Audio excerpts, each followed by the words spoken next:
Salut et bienvenue pour une nouvelle vidéo de Parlons Tatouage. Et je suis accompagné aujourd'hui avec mon nouvel apprenti Joseph qui c'est son baptême de première vidéo. Donc ça va pas être triste. Donc aujourd'hui on va vous parler des aiguilles de tatouage. Alors juste un gros truc, c'est que il y a eu un énorme laps de temps entre la vidéo numéro 2 et la vidéo numéro 3 et vraiment on est désolé. On a acheté du matos, on a fait plein de trucs et puis en fait il y a eu l'été, il y a eu plein de choses, donc là on vient en force et vraiment promis cette fois-ci on va être beaucoup plus régulier que ça et je pense que je pourrais compter sur une super équipe et du super matos cette fois-ci. Okay.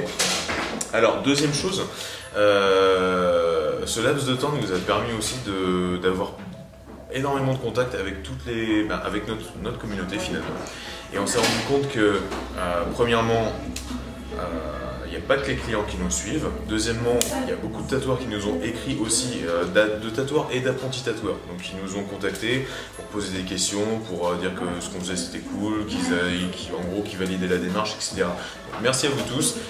On a essayé de communiquer et de répondre à tout le monde, ce qui n'a pas été évident dans la mesure où on a quand même eu un gros flot de messages. Donc déjà merci pour toutes les personnes qui nous ont contactés, qui nous ont soutenus, etc. C'est vraiment cool. Donc maintenant, le format des vidéos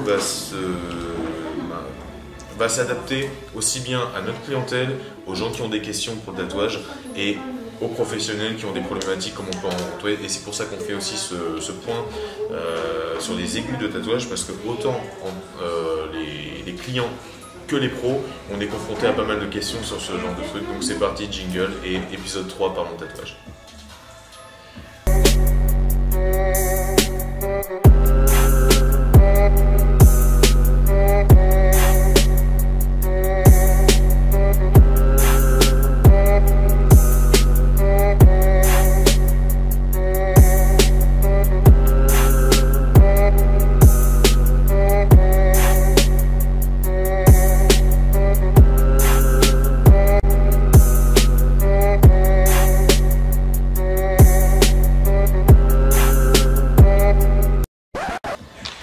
Donc on va commencer dans un premier temps avec la base, c'est-à-dire qu'est-ce qu'une aiguille de tatouage, puisque quand on parle d'aiguille, en fait, c'est un abus de langage. Les gens ont tendance à penser qu'ils sont tatoués par une seule aiguille, alors qu'en fait, en vérité, on peut en avoir...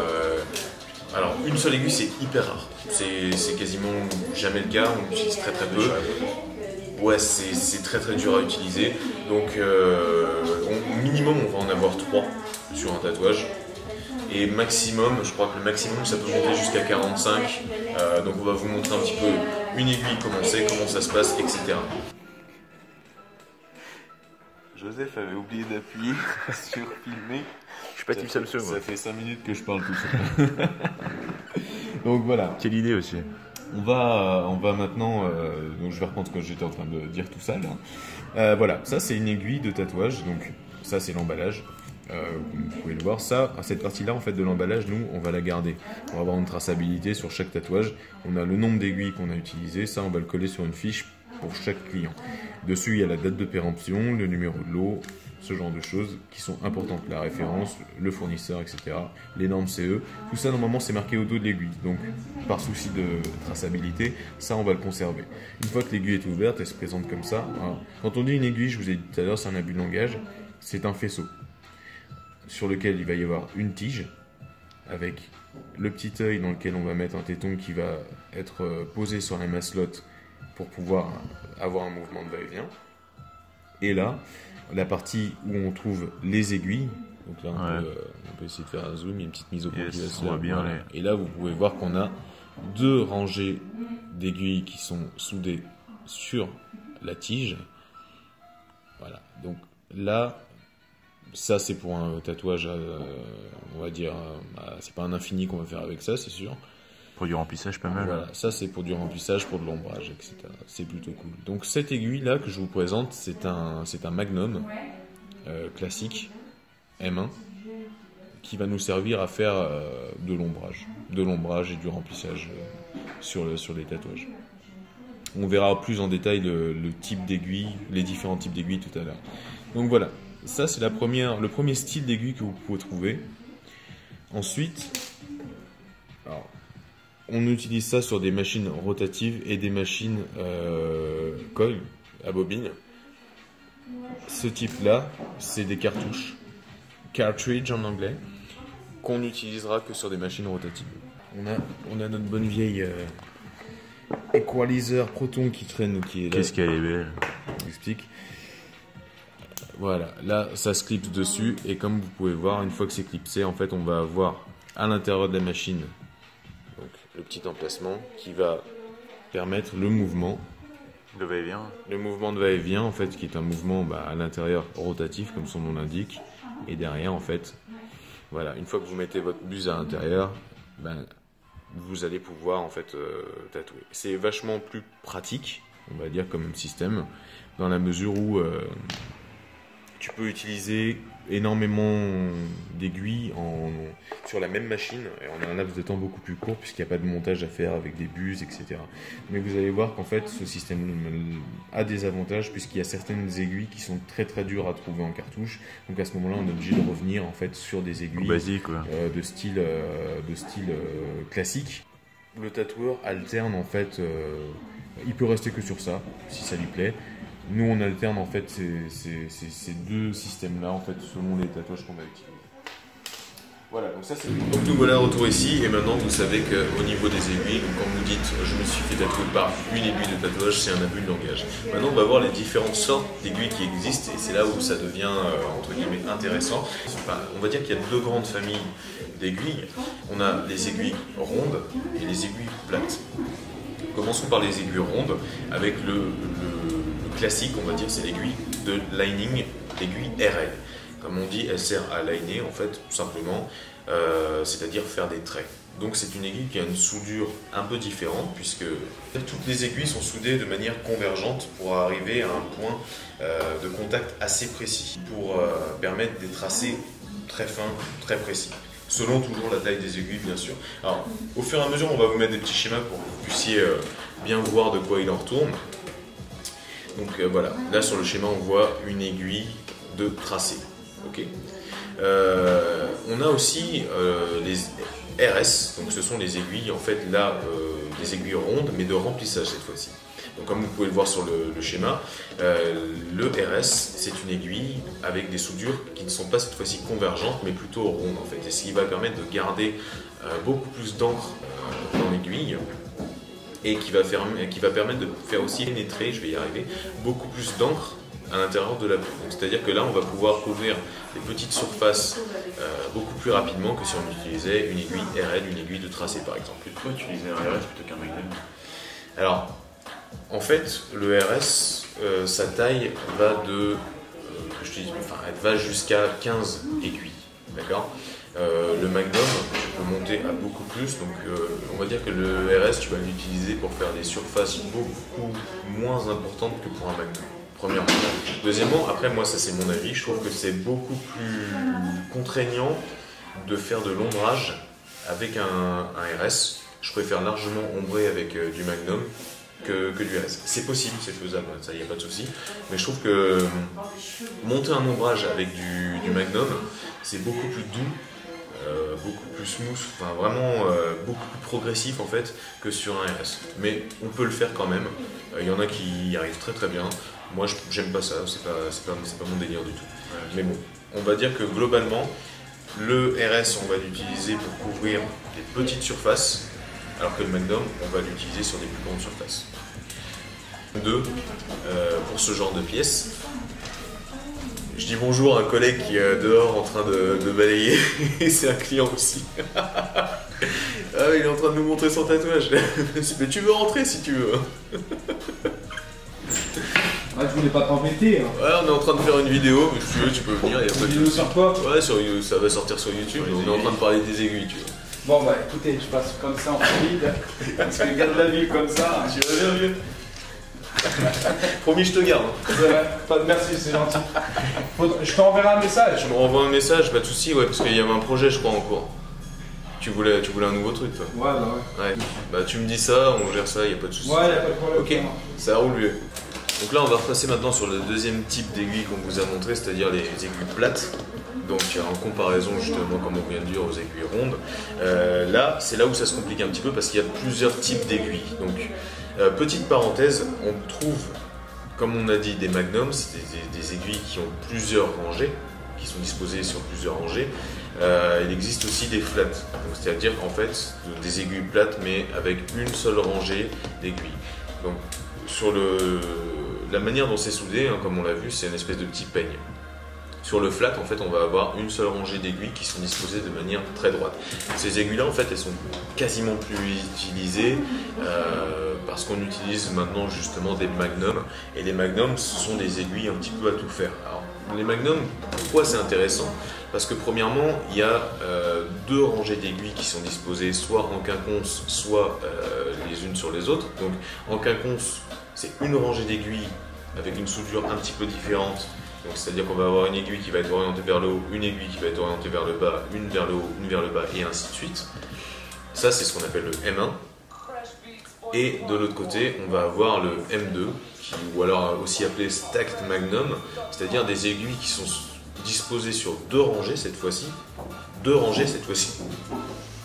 Et qui sont quand même assez resserrées. Donc ces deux aiguilles-là, en fait, on ne va pas faire la même chose avec.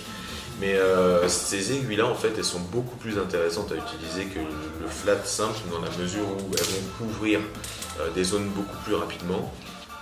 Le M1 va être beaucoup utilisé sur les travaux qui demandent d'avoir un ombrage progressif. Il va permettre en fait de mieux contrôler son ombrage et de monter ses valeurs plus doucement. Donc c'est là où ça devient intéressant. Le M2, lui, il va être utilisé du fait en fait du resserrement assez important des aiguilles, contrairement au M1. Il va être utilisé plutôt pour des travaux avec une saturation importante, avec ça va être des aplats noirs, des aplats de couleurs, des trucs en fait qui nécessitent quand même beaucoup de saturation, dans la mesure où le fait que l'espace soit assez réduit entre les aiguilles va permettre en fait de rentrer plus facilement l'encre dans la peau, tout simplement. Donc on trouve aussi du magnum. Alors là, ce qu'on vous a montré tout à l'heure, c'est un M1 classique, c'est-à-dire toutes les aiguilles sont au même niveau en termes de taille. Sur le RM, donc le Round Magnum, vous allez voir comme sur le petit schéma que je vous mets là, vous allez voir en fait que les aiguilles décrivent un petit arc de cercle. Donc ça, on va dire que c'est intéressant à partir du moment où vous dépassez 15 aiguilles sur un Magnum. Pourquoi? Tout simplement parce que quand vous utilisez des grosses aiguilles sur la peau, elles vont avoir tendance à faire une flexion. Cette flexion, en fait, elle va être problématique dans la mesure où, si vous êtes sur une grosse aiguille, eh ben, il n'y a que les bords en fait, de l'aiguille, enfin, que les bords du Magnum qui vont être en contact avec la peau. Et à ce moment-là, ça va donner un gros décalage entre les bords, le remplissage des bords et le remplissage du milieu. En gros, les bords vont être plus sombres, plus noirs que le milieu. Il y aura une grosse démarcation, tout à fait. Donc du coup, pour pallier ce problème-là, au-delà du 15, moi je trouve que c'est très intéressant d'utiliser du RM. Justement pour pallier ce problème-là. Et le deuxième intérêt du RM, moi je trouve, c'est personnel, hein, puisque je travaille beaucoup avec je préfère utiliser en fait les RM que les Magnum classiques, dans la mesure où je trouve que c'est des Magnums beaucoup plus simples à utiliser. Ils permettent justement de par leur forme d'aller dans des endroits un petit peu, des endroits où on irait avec un RS, avec une aiguille ronde par exemple. Je les trouve aussi très confortables pour tout ce qui est remplissage. Donc moi je préfère utiliser des Round Magnum que des Magnum classiques en M1 ou en M2. Après, je trouve aussi que c'est très intéressant d'avoir l'ensemble de ces palets d'aiguilles selon ce qu'on a envie de travailler. Par exemple, si on a envie de travailler une pièce très très colorée, je préfère prendre on va dire un Magnum M2 qu'un M1 par exemple. Si on veut faire quelque chose de plutôt ombré, dégradé, à ce moment-là on va plus choisir un M1 pour venir travailler en fait ces ombrages tout en contrôle, tout en fil. On trouve aussi des aiguilles qui sont dites texturées.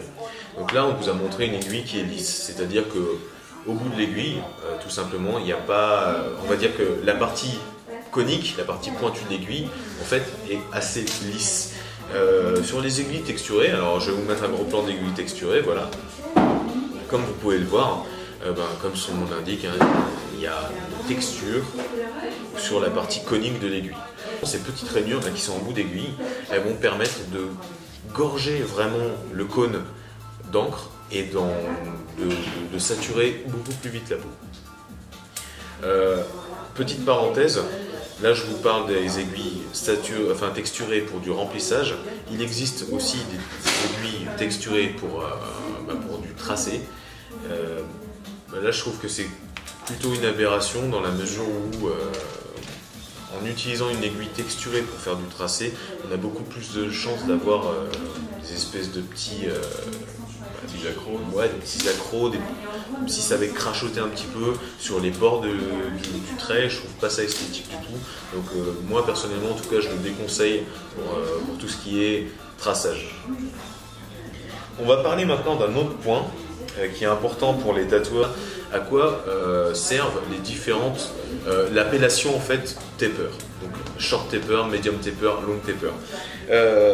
En fait ça c'est tout bête, ça correspond à la taille du cône en bout d'aiguille, en gros à la partie aiguisée de l'aiguille. Donc short taper ça va être une toute petite zone de contact, medium taper on va dire que c'est l'entre-deux, le truc un peu à tout faire quoi, et long taper ça va être en fait une conicité, un cône qui va être beaucoup plus grand.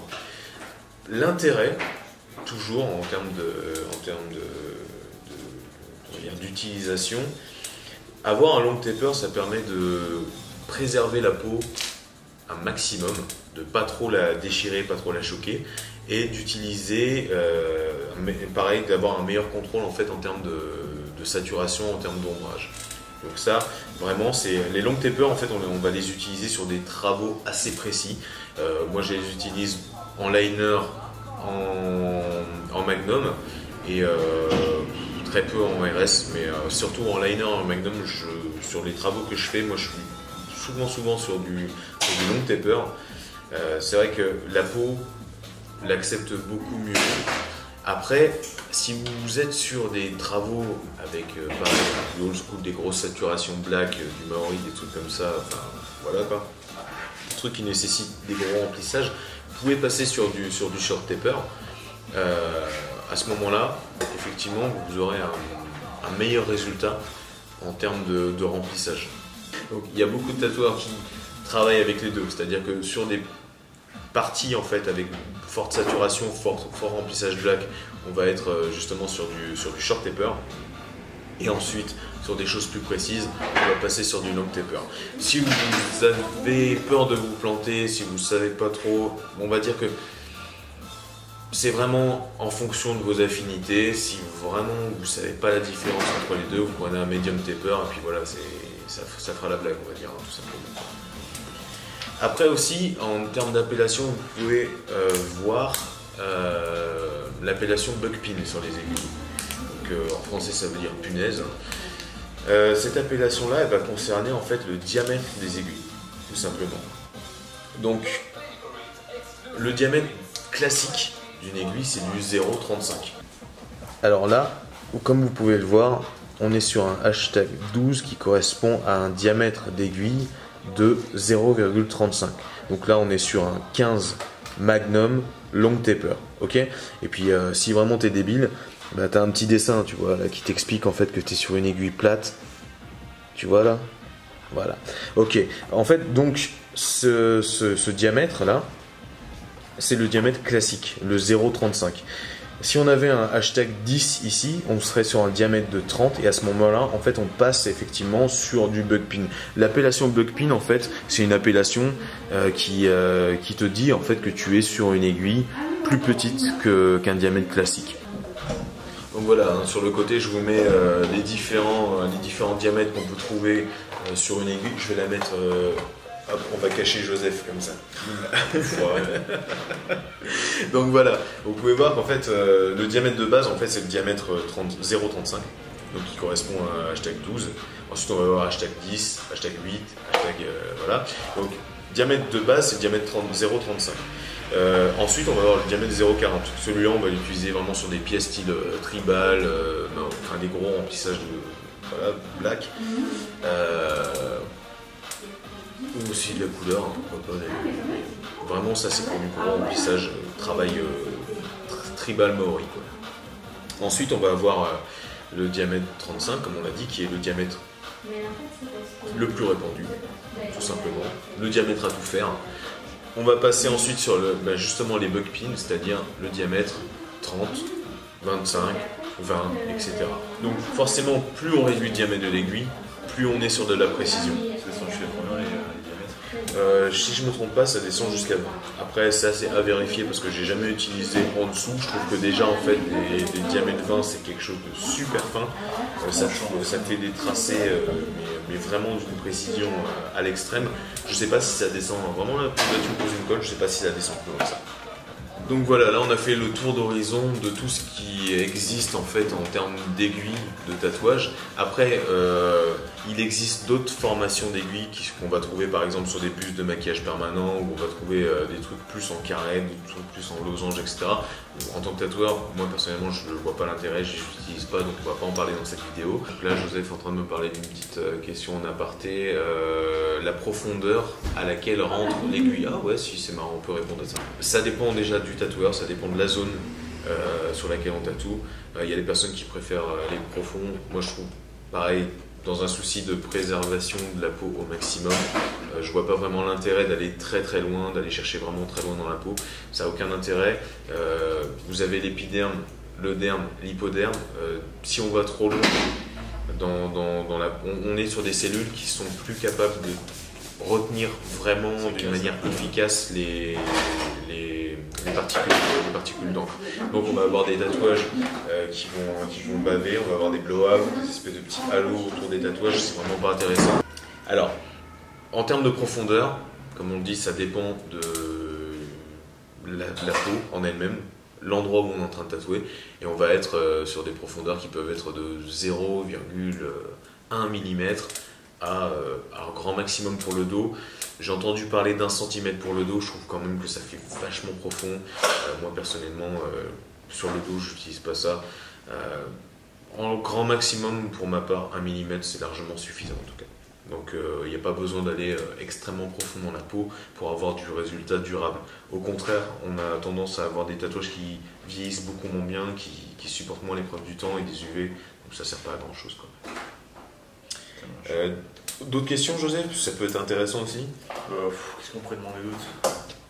Après, c'est un peu propre à chacun, que ça dépend de... Ouais, c'est propre à chacun. Alors, là, pour le coup, en fait, cette vidéo, ce qu'il faut comprendre, c'est que moi, je vous donne, en fait, les choses par rapport à mon expérience et mon ressenti, mon travail. Donc, il y a certaines personnes qui travaillent de manière différente et qui vont avoir, on va dire, des affinités différentes avec le matériel, puisqu'en fait, ce qui est vraiment fabuleux et intéressant dans le monde du tatouage, c'est qu'on ne trouvera jamais deux tatoueurs qui font exactement la même chose. Il n'y a pas de science exacte, il n'y a pas de technique ultime ou quoi que ce soit. C'est vraiment en fonction des ressentis de chacun. On va dire qu'après, il y a des grandes lignes directrices, mais chacun adapte sa sauce à ce qu'il a envie de faire.